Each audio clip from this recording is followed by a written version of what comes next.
یعنی کہتے ہیں کہ مجھے اللہ کافی ہے۔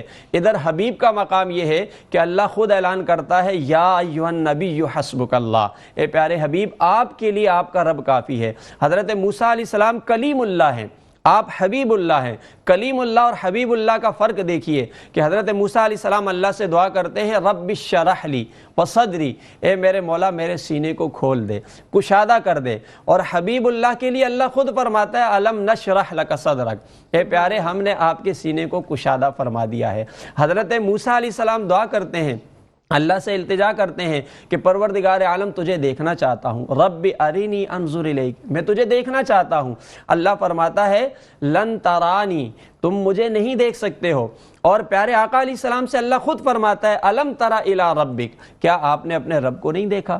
اور اپنے حبیب سے خود فرماتا ہے ما زاغ البصر وما طغی، ادھر ان سے کہا آپ دیکھ نہیں سکتے ہو، ادھر محبوب سے فرمایا کہ آپ تو ایسے دیکھتے ہو رب کا دیدار کرتے ہو کہ پلک بھی نہیں جھپکتی ہے۔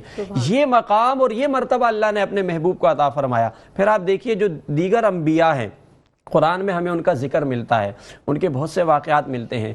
اللہ نے قرآن کے اندر جتنے بھی انبیاء کا تذکرہ فرمایا، اکثر کے بارے میں آپ دیکھیں گے تو یہ خطاب کی صورت ملے گی کہ اللہ اپنے نبیوں کو جب مخاطب کرتا ہے تو انہیں نام لے کر مخاطب کرتا ہے۔ مثال کے طور پر حضرت ابراہیم علیہ السلام کا ذکر آتا ہے وَنَادَيْنَاهُ أَيْ يَا إِبْرَاهِيمُ، کہا اے ابراہیم، یعنی انہیں نام لے کر مخاطب کیا۔ حضرت عیسیٰ علیہ السلام کا ذکر آتا ہے، اللہ ان کو بھی نام لے کے مخاطب کرتا ہے یا عیسیٰ ابن مریم۔ حضرت موسیٰ علیہ السلام کا ذکر آتا ہے یا موسیٰ، اللہ انہیں بھی نام لے کے مخاطب کر رہا ہے۔ اسی طریقے سے دیگر انبیاء، حضرت ہود علیہ السلام یا ہود، انہیں بھی نام لے کر مخاطب کر رہا ہے۔ یعنی جتنے بھی انبیاء ہیں اللہ نے انہیں نام لے کر خطاب فرمایا ہے۔ لیکن پورے قرآن میں آپ کو کہیں ایک بھی ایسی جگہ نہیں ملے گی جہاں اللہ نے اپنے محبوب کو نام لے کر مخاطب فرمایا ہو، یعنی نام لے کر ذکر نہیں کیا، دیگر انبیاء کو نام لے کر مخاطب کیا۔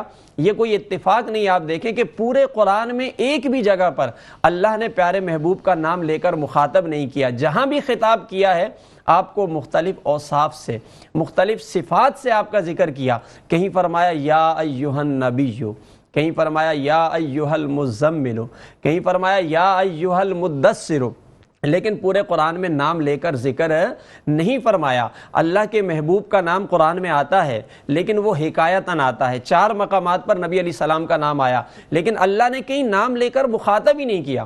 امام راضی فرماتے ہیں کہ اللہ نے اپنے محبوب کی حد درجہ تعظیم ظاہر کرنے کے لیے ایسا کیا ہے کہ دیگر انبیاء کا نام لے کر انہیں مخاطب کیا لیکن پورے قرآن میں اپنے محبوب کا نام لے کر انہیں مخاطب نہیں کیا۔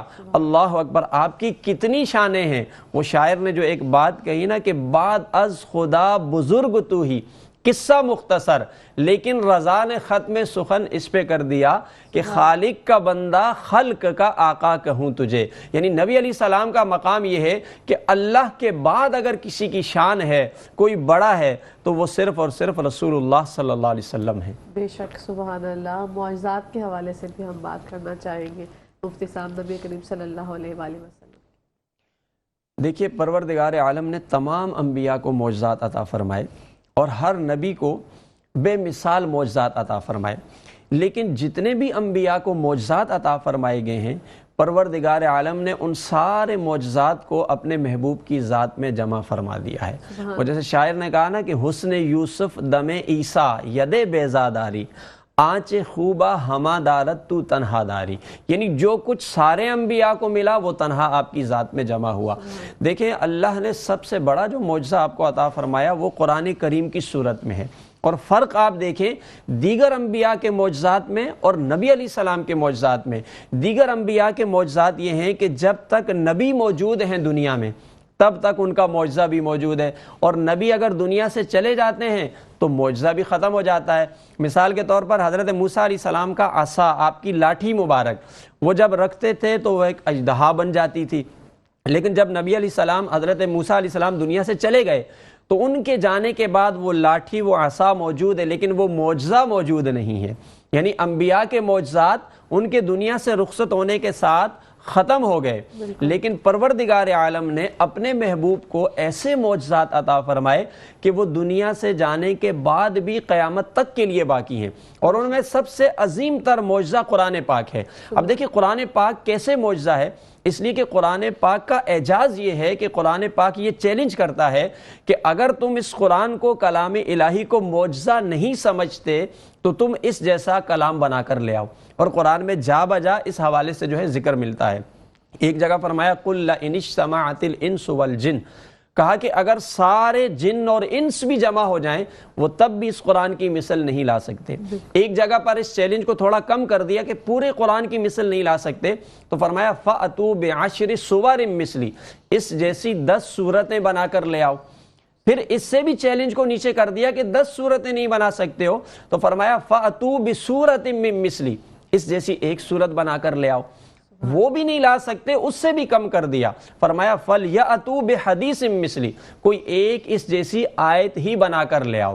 یہ چیلنج 1400 سال سے چل رہا ہے اور تا قیامت رہے گا، لیکن کوئی اس کی مثل نہیں بنا سکا ہے۔ اسی طرح قرآن کا ایک چیلنج یہ ہے لا یأتیہ الباطل من بین یدیہ ومن خلفہ، کہ اس قرآن کے اندر نہ کوئی ایک حرف کا اضافہ کر سکتا ہے نہ کوئی ایک حرف کم کر سکتا ہے۔ گویا قرآن کی ایک آیت میں اللہ نے 3 معجزات رکھے ہیں۔ پہلا معجزہ یہ ہے کہ اس آیت کی مثل کوئی نہیں لا سکتا، دوسرا معجزہ یہ ہے کہ اس آیت میں سے کوئی کم نہیں کر سکتا، تیسرا معجزہ یہ ہے کہ اس آیت میں کوئی اضافہ نہیں کر سکتا۔ تو قرآن کی ایک آیت کے اندر 3 معجزات ہیں، اور پورے قرآن کے اندر 6000 سے زیادہ آیات ہیں۔